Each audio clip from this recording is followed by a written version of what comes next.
यो मेरो अर्को कविता। केही सिक्न, केही फेर्न, कसैलाई देखाउन, कसैलाई जताउन, व्यर्थमा फैलिरहेको जीवन, गुलामीको यो जीवन। स्वतन्त्रतामा रहेको गुलामी कि गुलामीमा रहेको स्वतन्त्रता। एकहोरो जीवनशैली, एकहोरो मस्तिष्क, एकहोरो विचार।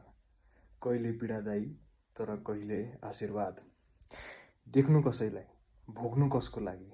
आफू को आफू? के आफू? आफू यो शरीर कि यो सहजै वशमा गर्न सकिने मन? यो शरीर जुन मेरो होइन, म त केवल यसको उपभोगी हो। मेरो सोच होइन यो, अरूको सोचको प्रतिबिम्ब नहो। म काम किन गर्दिनँ? म कार्य किन गर्दिनँ? अर्थहीन जीवनशैलीको परिभाषा के यो मेरो कार्य हो? केवल एउटा नराम्रो परिभाषा। चाहिँ यसको अर्थ केही छैन जस्तो लाग्छ, तर यसो सोचेर विचार गरेर सुन्ने हो या अथवा यसलाई पढ्ने हो भने चाहिँ खै केही चाहिँ छ मिनिङ यसमा। भन्न त मैले लेखेँ हो, तर 2 वर्ष भइसक्यो, सो